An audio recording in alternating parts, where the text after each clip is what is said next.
So, hi Nandini, how are you? I'm good. How are you?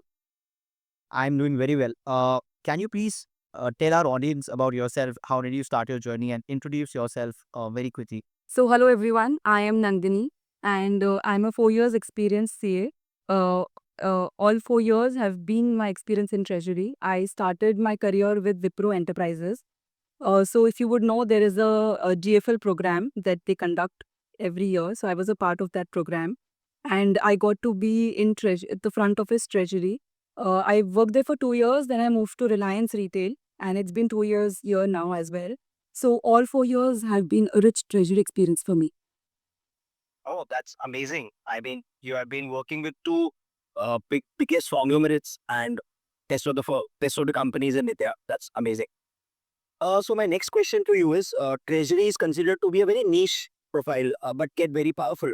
So what exactly does your role entail? Like, what do you do on a daily basis? What are your KRAs on a daily basis? So basically, whatever you studied in our SFM subject, this is the practical application of that. So we borrow funds from the market, we borrow funds from the banks.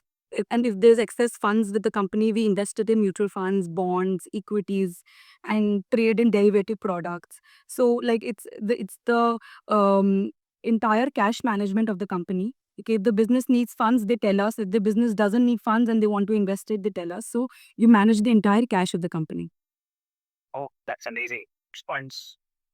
Correct. So basically, you manage funds and work on the liquidity part of the company and help proper wealth management and fund management.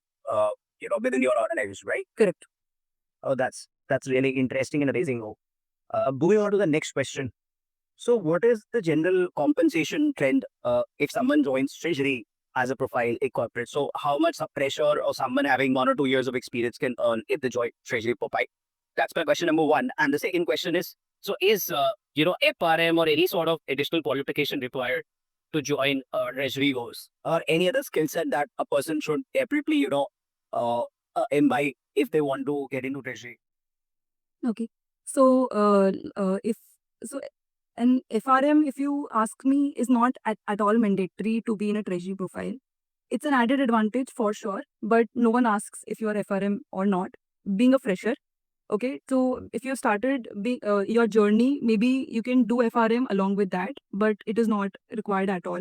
First thing. Second, I just forgot your first question. What was that? So the question was like, what is the general compensation rate in treasury profile? Like, how much a person can earn it? The person is a ACCA or a CA or a CFF or a CFA, having any qualification in there starting your career in treasury as a fresher, how much they can earn? How Okay. money they can expect?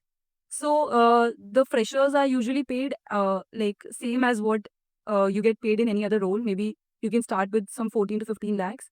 And slowly and steadily, when you gain experience in the treasury profile and you have a hands on the market, you get paid really well.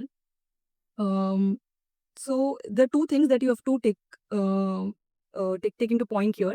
So there's a corporate treasury and then there's a bank treasury. Okay. So if you are in a corporate treasury, you are a cost center of the company, right? You are managing the funds, but in the end you are a cost center.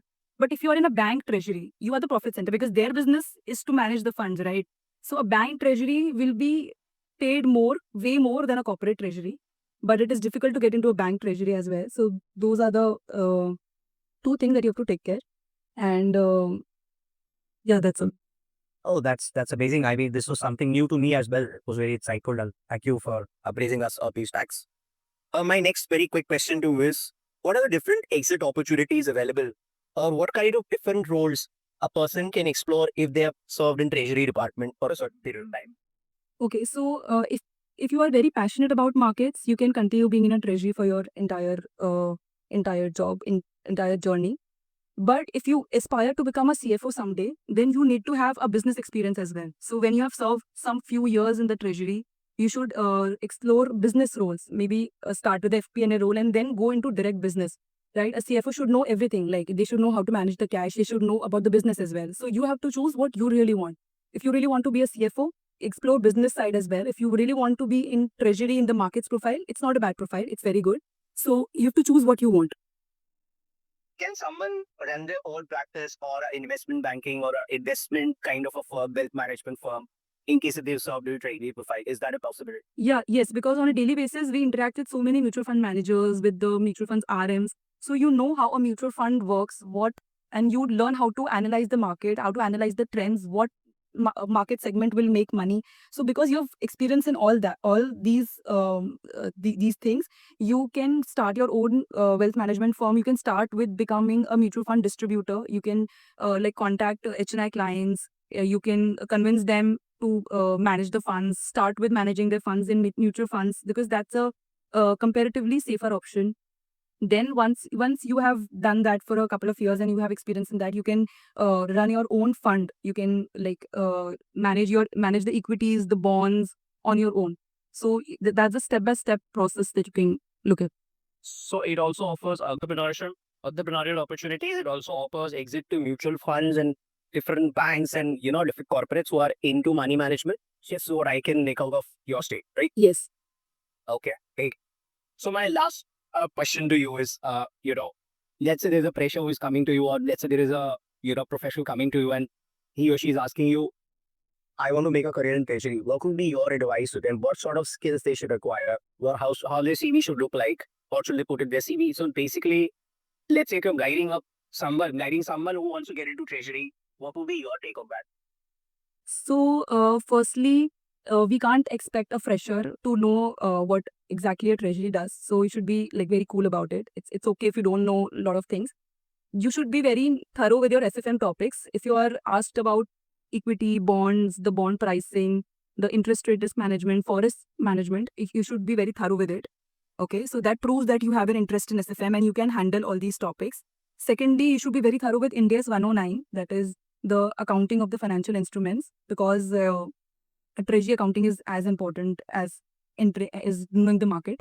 Thirdly, if you have good marks in SFM, you can maybe highlight that in your CV. In an interview, what you can do is you can express your interest that I really want to be in treasury and this is what I aspire to become. So you can highlight that in an interview. Of course, they will take note of this.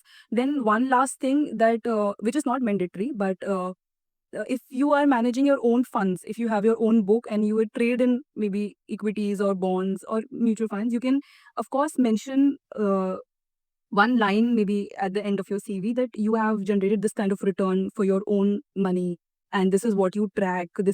You're tracking this kind of a market. So if you like add that in your CV, that could be an added advantage, but that is not required at all. We don't expect a fresher to generate the returns, but of course you will get a preference.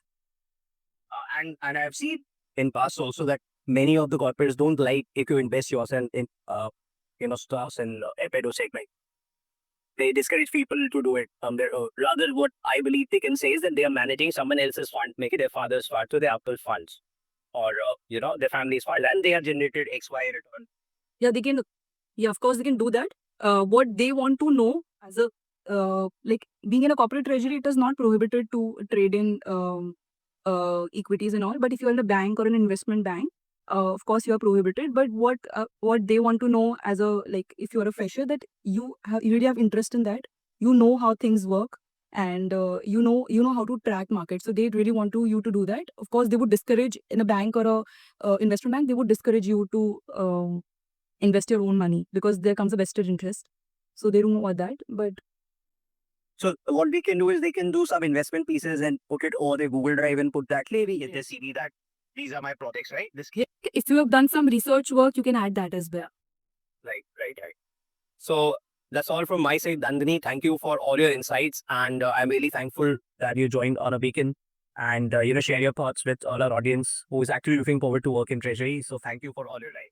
Thank you, Pavan sir. He has been my backbone when I was searching for jobs. So thank you, Pavan sir, for everything. He's the one who actually told me to join Wipro and be in treasury.